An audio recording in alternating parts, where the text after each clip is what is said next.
જય શ્રી કૃષ્ણ.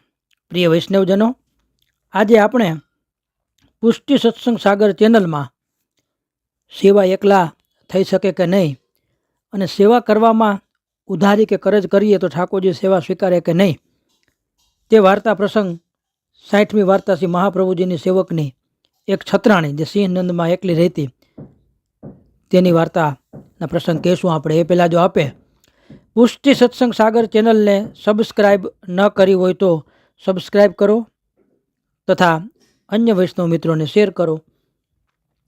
હવે આ છત્રાણી નિત્યલીલાની અંદર જે નવનંદ એમાં મોટા ઉપનંદ છે તેમની વહુનું નામ સુનંદા છે. તે છત્રાણીનું આ પ્રાગટ્ય છે, તેથી એનામાં બાલભાવ મુખ્ય છે. તે સિંહનંદમાં એક છત્રીને ઘર જન્મી. પછી 11 વર્ષની થઈ ત્યારે તેનું લગ્ન થયું. પહેલાં તો નાની ઉંમરમાં લગ્ન થઈ જતા. લગ્નના 1 મહિના પછી એનો વર હતો તેને શીતળા નીકળી અને તેથી તે મરી ગયો. પછી એના મા બાપના ઘરમાં રહેતી ને બધું કામકાજ આ એકલી કરતી. વર્ષ 30ની થઈ ત્યારે મા બાપ પણ પહોંચી ગયા એના. એક ભાઈ હતો, તેનાથી તેને ઘણી પ્રીતિ હતી, પરંતુ ભાઈની સ્ત્રી એટલે ભોજાઈ ભાભીથી એને બને નહીં. તેથી આ છત્રાણીએ બીજું ઘર લઈ લીધું. ત્યારે ભાઈએ કહ્યું કે અલગ કેમ થઈ? ત્યારે બહેને કહ્યું કે નિત્યનો કલેશ સારો નહીં, અલગ થઈ તો શું થઈ ગયું? હું તો તારી આજ્ઞામાં છું, કામકાજ કાંઈ હોય તો મને કહેજે ભાઈ. ત્યારે ભાઈએ 100 રૂપિયા દઈને બહેનને કહ્યું કે તું ખર્ચ માટે રાખ. ત્યારે બહેને કહ્યું મારે તો હમણાં ખર્ચી છે, હમણાં તો છે વાપરવા જોગું, નહીં હોય ત્યારે હું માંગી લઈશ, ત્યારે મને આપજે. ત્યારે ભાઈએ કહ્યું હમણાં મારો હાથ વ્યવહારમાં સારો હાલે, જે આપું તે લીધા કર, પછી જાણે શું થાય. મારી પાસે પૈસા હોય પણ ન પણ હોય. ત્યારે તે રૂપિયા ન્યાય રાખી લીધા છત્રાણીએ. પછી સાસુ વહુ સિંહનંદમાં શ્રી આચાર્યજીની સેવકની હતા, ત્યાં નિત્ય જવા લાગી. બીજા એક સિંહનંદમાં સાસુ અને વહુ એ પણ આચાર્યજીના સેવક હતા, ત્યાં છત્રાણી જવા લાગ્યા. ત્યારે એક દિવસે તે છત્રાણીએ કહ્યું કે કંઈ કામકાજથી ઠાકોરજીની સેવા મારાથી કરાવો. ત્યારે સાસુ વહુએ કહ્યું કે તું શ્રી આચાર્યજીની સેવકની હોત ને તો સેવા કરાવત, પણ તું વૈષ્ણવ નથી તો આચાર્યજીની સેવક તારે પહેલાં થવું પડે. તો એને કહ્યું કાંઈ વાંધો નહીં, હવે શ્રી આચાર્યજી પધારે ત્યારે મને તમે જાણ કરજો, હું સેવક થઈશ. પછી સાસુ વહુના શ્રી ઠાકોરજીએ જે એની માથે બિરાજતા હતા, જે સાસુ ને વહુ, એ ઠાકોરજીએ કહ્યું કે આ છત્રાણી વેલ બુટી સારી કાઢી જાણે છે ભરતકામમાં, તો એના પાસે મારા વાઘાની બુટી કઢાવીને મને પહેરાવો. ત્યારે વહુએ શ્રી ઠાકોરજીને કહ્યું કે એ શ્રી આચાર્યજીની સેવક નથી અને બુટી કાઢીને તેલ કંઈ લેશે પણ નહીં, એથી હું કેવી રીતે એની પાસે બુટી કઢાવું? ત્યારે શ્રી ઠાકોરજી તે વહુને કહે કે તે છત્રાણી દેવી જીવ છે, તેથી તું બુટી કઢાવ. થોડા દિવસમાં શ્રી આચાર્યજી પધારશે ત્યારે તે સેવક પણ થશે, કૃપાપાત્ર ભગવદી થશે, તેથી તું બુટી કઢાવ, આ મારી આજ્ઞા છે, તને બાધક નહીં થાય. ત્યારે વહુએ એક સફેદ વાગો તે છત્રાણીને આપ્યો અને કહ્યું કે આમાં નાની નાની બુટી મને કાઢી દે. તેથી તે પ્રસન્ન થઈ, ભાગ્ય માનીને પોતાના ઘરે વાગો લઈ જઈ અપરસમાં નાહી ધોઈને બુટી કાઢી. અદ્યપી કોરા વસ્ત્રની ચિંતા પણ નહીં. બાકી તો કોરું વસ્ત્ર હોય તો એમાં કાંઈ આપણે નાવા ધોવાની જરૂર નથી, પણ છતાં આ નાહી ધોઈ અપરસ કરી અને પછી એમાં બુટી કાઢવા લાગી. તો પણ શ્રી ઠાકોરજીની જાણી અપરસમાં કાઢીને વહુને આપી. આ તો કે પ્રભુનું વસ્ત્ર છે એટલે નાહી ધોઈને એની બુટી કાઢી. એમાં તે વહુએ શ્રી ઠાકોરજીને વાગો અંગીકાર કરાવ્યો. પછી જ્યારે રાત્રિ થઈ ત્યારે શ્રી ઠાકોરજીએ તે છત્રાણીને સ્વપ્નમાં કહ્યું કે મેં તારી કાઢેલી બુટીને પ્રસન્ન પ્રીતિથી અંગીકાર કરી છે. હવેથી શ્રી આચાર્યજી 2 દિવસમાં પધારશે, માટે તારા ભાઈના ઘરે જે શ્રી ઠાકોરજી છે તે ભાઈ પાસેથી માગીને તારા ઘરે લઈ આવ, તું તેની સેવા કરજે. પછી તે છત્રાણીની નીંદ ઉડી. તે કહે કે ક્યારે સવાર થાય ને ક્યારે હું ભાઈ પાસે જાઉં. પછી સવાર થયું ત્યારે છત્રાણી ભાઈ પાસે ગઈ ત્યાં ભાઈ ભોજાઈ 2 દિવસ લડ્યા હતા. કલેશ કરી રસોઈ ન કરી હતી. એના ભાઈને ભાભી બેયને ઝઘડો થયો હતો અને ઘરમાં કલેશ થયો એટલે રસોઈ પણ થઈ નહીં. ત્યારે ભાઈએ કહ્યું, બહેન તમે કેમ આવ્યા?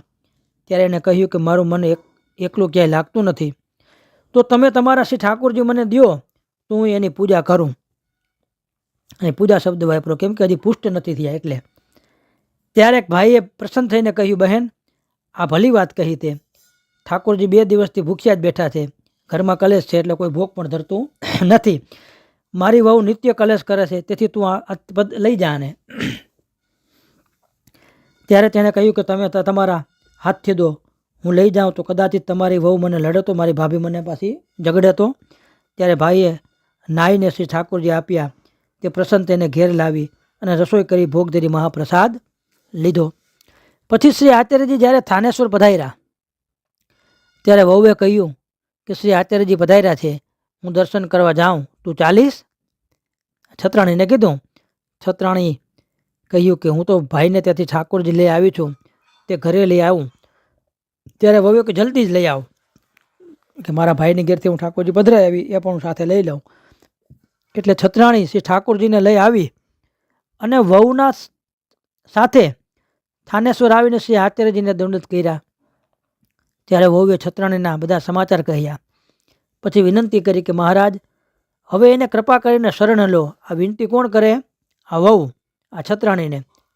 ત્યારે શ્રી આચાર્યજી કહે કે હું જાણું છું કે આના ઉપર શ્રી ઠાકોરજીએ પહેલાં જ કૃપા કરી, પણ છત્રાણીને કહે છે કે જા તું સ્નાન કરી આવ. ત્યારે તે છત્રાણી સરસ્વતીમાં નાહીને શ્રી આચાર્યજીની પાસે આવી. પછી શ્રી આચાર્યજી મહાપ્રભુજીએ તેને નામ સંભળાવી અને બ્રહ્મ સંબંધ કરાવ્યું. શ્રી ઠાકોરજીને પંચામૃત સ્નાનથી સ્નાન કરાવી શ્રી નવનીત પ્રિયાજી ઠાકોરજીનું નામ ધર્યું અને તે છત્રાણીના માથે પધરાવ્યા. પછી આપ કહે કે મન લગાડીને સેવા કરી દે. ત્યારે છત્રાણી અને વહુ શ્રી આચાર્યજીને દંડવત કરી વિદાય થઈ સિંહનંદમાં આવીને સેવા કરવા લાગ્યા. અને પછી ચોથા દિવસે જ છત્રાણીની પ્રીતિ જોઈ શ્રી ઠાકોરજીને સાનુભવ જણાવવા લાગ્યા. વાર્તા પ્રસંગ પહેલો હવે ચાલુ થાય. તો શું થયું બનાવ? હવે તે છત્રાણીનું દ્રવ્ય બધું જતું રહ્યું, કાંઈ હતું નહીં, નિષ્કિંચન ગરીબ થઈ ગઈ. તેથી સેવાથી પહોંચીને સૂત્ર કાંતતી, તેમાં સેવા કરીને પોતે નિર્વાહ કરતી. તેના ઘરના દરવાજે જે શાકભાજી વેચવાવાળી શાક, ફૂલ, મેવા આદિ વેચવા આવે ત્યારે ઠાકોરજી પોકારીને કહેતા, અરીમાં શાકવાળી આવી છે, તું લઈ લે. ત્યારે તે છત્રાણી દમડીનું બધી પ્રકારનું થોડું થોડું શાક લેતી અને મેવાવાળી ફલવાળી જ્યારે આવે ને ત્યારે તે પણ ઠાકોરજીને પોકારીને કહે, અરીમાં મેવા આવ્યા વેચવાવાળી, તમે લઈ લ્યો, આવું ઠાકોરજી આને કહેતા. ત્યારે 1 પૈસામાં બધી તરહના મેવા લેતી, ભાતના. તે શાકવાળી આને મોટો બેટો એના ઘરમાં બહુ વાલો છે, બહાર લોકોને નજર લાગે તેથી કાઢતી નથી. ઠાકોરજી તો ભાઈ અંદર જ હોય, તો તેથી છત્રાણીને પહેલાં આપી જાય, પછી બીજે જાય. તેથી ગામમાં કમાણી તેને ઘણી થતી. એ માટે સૌ પહેલાં 2-4 વાર દ્વાર ઉપર બોલી બાઈને બધું તરેનું શાક અને મેવાવાળી મેવા એ બધું આપી જાય છે. એક છત્રાણી, અને એ છત્રાણી કેટલીક કાકડી આદિ કાચા સમર્પે, કેટલીક તળીને સમર્પે, કેટલાકના ભજીયા કરે. એ પ્રકારે રંચક બધા પ્રકારની સેવા પ્રીતિપૂર્વક અને એ પછી ભોગ ધરે. વળી કોઈ વખત શાકવાળી દૂર નીકળી જતી ત્યારે ઠાકોરજી દ્વાર ઉપર દોડીને પોકાર કરતા. ત્યારે શબ્દ સાંભળી શાકવાળી દોડી આવતી, એટલે શ્રી ઠાકોરજી અંદર દોડી આવતા. એટલે શાકવાળી કોઈને જોતી નહીં. એને લાગ્યું કે આનો લાલો મને બોલાવે છે, પણ પ્રભુના દર્શન થાય નહીં. ત્યારે છત્રાણી કહેતી કે લાલા બહાર ન જઈએ, નજર લાગી જાય. ત્યારે શ્રી ઠાકોરજી કહેતા કે શાકવાળી ચાલી જતી તો ક્યાંથી પછી તું લેતી?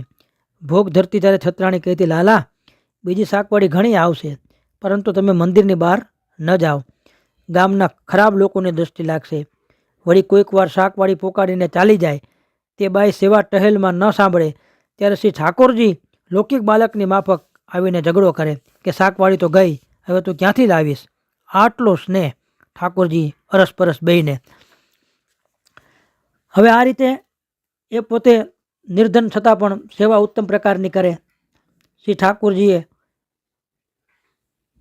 એને ઋણ માથે રહી ગયું અને કરજ કરી અને થોડી ઘણી કાચું સૂર્ય ક્યાંકથી પધરાવી લાવ્યું એને, તો ઠાકોરજી ના પાડી. શ્રી ઠાકોરજીએ ઉદ્ધાર કરવાની તેથી રોકી કે ભાઈ ઉદ્ધાર કરવી તો ઋણ છે, અત્યારથી ઋણ છે. શ્રી ઠાકોરજીના સ્મરણમાં રહેલું મન કરજવાળામાં જાય અને જ્યાં સુધી કરજ ન ચૂકવે ત્યાં સુધી એની સેવાનું ફળ એની પાસે નહીં. જ્યાંથી કરજ લીધું તેની પાસે છે. તેથી શ્રી ઠાકોરજી તે બાઈને કરજ કરવાની ના કહી. ત્યારે સંદેહ થાય આપણને કે બાઈની પાસે ઠાકોરજી આ પ્રકારે બાળકની માફક કૃપા કરીને માગીને આરોગતા, તો લક્ષ્મી તો શ્રી ઠાકોરજીને દાસી છે, તો પછી એ બાઈને દ્રવ્યને કેમ ખેંચ, દ્રવ્યનો કેમ સંકોચ, કેમ નિષ્કિંચન?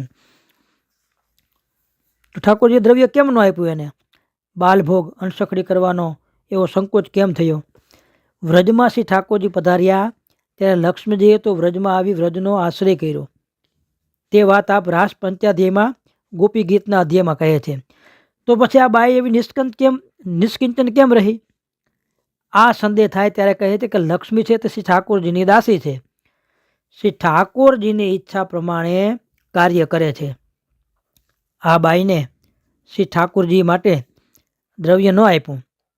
ઠાકોરજીએ હુકામ દ્રવ્ય ન આપ્યું કે જો દ્રવ્ય હોય તો બાઈના મનનો નિરોધ ન થાય અને ભક્તોની આરતી કેવી રીતે વધે?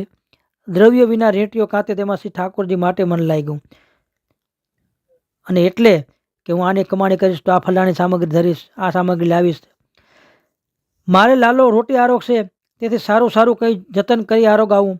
આ પ્રકારે બાઈનું મન પોતાનામાં લગાડવાનો માટે શ્રી ઠાકોરજીએ બહુ દ્રવ્ય તેને આપ્યું નહીં. તેમાં નિત્યનો નિર્વાહ થાય અને ધનનો મદ ન થાય એ પ્રકારે પ્રભુએ એને રાખી. બાઈનો આ જ પ્રકારે પ્રભુએ નિરોધ કર્યો. જ્યાં જેવી પ્રભુની ઈચ્છા હોય ત્યાં તેવી લીલા કરે. વળી એ સંદેહ થાય કે અર્ધરાત્રિએ શ્રી ઠાકોરજીએ બાઈ પાસે માગતા ત્યારે નાયા વગર અપરસની વાતનો વિચાર કેવો? વળી શાકવાળી પોકાની ચાલી જતી ત્યારે શ્રી ઠાકોરજી તે બાઈના કંધા ઉપર ચડીને ઝઘડો કરતા ત્યારે અપરસ ક્યાં? મંદિરમાં પણ અપરસનો કોઈ વિચાર કઈ રીતે સમજવો? આ સંદેહ થાય છે. શ્રી આચાર્યજીના પુષ્ટિ માર્ગમાં શ્રી ઠાકોરજી મર્યાદા પુષ્ટિ રીતથી બિરાજે છે. બધે પુષ્ટિ પુરુષોત્તમ ભાવથી બધી સામગ્રી આરોગે છે, બધી વસ્તુ વસ્ત્ર આભરણનો અંગીકાર કરે છે, દર્શન દેવામાં પણ મર્યાદા રીતથી બિરાજેલ છે, બોલતા નથી. વળી ભગવત સ્વરૂપ બે પ્રકારના છે, એક ભક્તોદ્ધારક અને બીજું સર્વોદ્ધારક. જે મર્યાદા પુષ્ટિ રીતથી દર્શન બધાને આપે અને ભક્તોદ્ધારક સ્વરૂપે બધાને દર્શન નહીં. તેથી જ્યાં સુધી વૈષ્ણવને પ્રેમ ન હોય ત્યાં સુધી મર્યાદા પુષ્ટિ રીતથી અંગીકાર કરે અને દર્શન દે છે. ભક્તોદ્ધારક સ્વરૂપ સર્વોદ્ધારક સ્વરૂપમાંથી બહાર પ્રગટ થાય છે. તે જ્યાં જેવું કાર્ય હોય તેનું સ્વરૂપ ધારણ કરે છે. બાળક હોય, તરુણ હોય, વૃદ્ધ હોય, ગાય આદિ જેવું કાર્ય કરવું તે પ્રકારનું સ્વરૂપ કરી તે ભક્તથી બોલે છે, અનુભવ કરાવે છે. અને મર્યાદા પુષ્ટિ સ્વરૂપ જે છે તેમના જ મુખ દ્વારા બોલે, અનુભવ જણાવે. આ ક્ષત્રાણી મંદિરમાં બધી મર્યાદા રાખીને સેવા અપરસ કામકાજ કરતી અને શ્રી ઠાકોરજી જ્યારે પધારે તથા અર્ધરાત્રિ શ્રી ઠાકોરજી જ્યારે પાસે આવીને માગે ત્યાં ભક્તોદ્ધારક સ્વરૂપે પ્રગટે છે. એટલા માટે અહીંયા અપરસનો કાંઈ નિયમ જળવાતો નથી. તો એ પ્રેમ છે એટલે એ સર્વોપરી ધર્મ છે. પૂર્ણ પુરુષોત્તમ આનંદરૂપ ભક્તોની લીલા કરે છે, હસે, બોલે, અનુભવ જણાવે. ત્યાં અપરસની મર્યાદાની સંભાવના નથી, ત્યાં કેવળ સ્નેહ જ સર્વોપરી છે, તે જ કારણરૂપ છે. આ પ્રકારે ભક્તોના ઘરે પુષ્ટિ માર્ગમાં શ્રી ઠાકોરજી બિરાજે છે. તેથી કોઈ વૈષ્ણવ પોતાને ભક્તોદ્ધારક સ્વરૂપે કંઈક અનુભવ શ્રી ઠાકોરજી જણાવે તેવું જાણીને અપરસ ન રાખે તો અપરાધ પડે. મંદિરમાં તો શ્રી ઠાકોરજીની સેવામાં તો પુષ્ટિ માર્ગની મર્યાદા સહિત સેવા કરે અને પ્રેમમાં તો મર્યાદાનું કોઈ અનુસંધાન ન રહે. એ વાત ઠીક છે. તેમાં જે કાર્ય બને તે બધું શ્રી ઠાકોરજીને નિત્ય છે, ઇરાદાપૂર્વક છે. શ્રી ઠાકોરજી તો પ્રેમના ભૂખ્યા છે, મર્યાદાનું શું કામ છે? એ પ્રકારે કલ્પિત જ્ઞાનથી મર્યાદા જો તોડે ને તો એ અપરાધી જાણવા. તે છત્રાણી શ્રી આચાર્યજીની એવી કૃપાપાત્ર ભગવદી હતી જેની બાળકની માફક શ્રી ઠાકોરજી અનુભવ કરાવતા. કેમ કે લીલામાં પણ ઉપનંદ ગોપની વહુ છે, તેથી ત્યાં પણ પુત્રભાવ અને અહીં પણ પુત્રભાવ એનો દ્રઢ થતો દેખાય છે. તો આ વાર્તા શ્રી નંદનાયક રેવાથી છત્રાણીની, તો એમાં ઘણો બધો સાર આપણને કહી જાય છે. શ્રી વલ્લભાધીશ કી જય.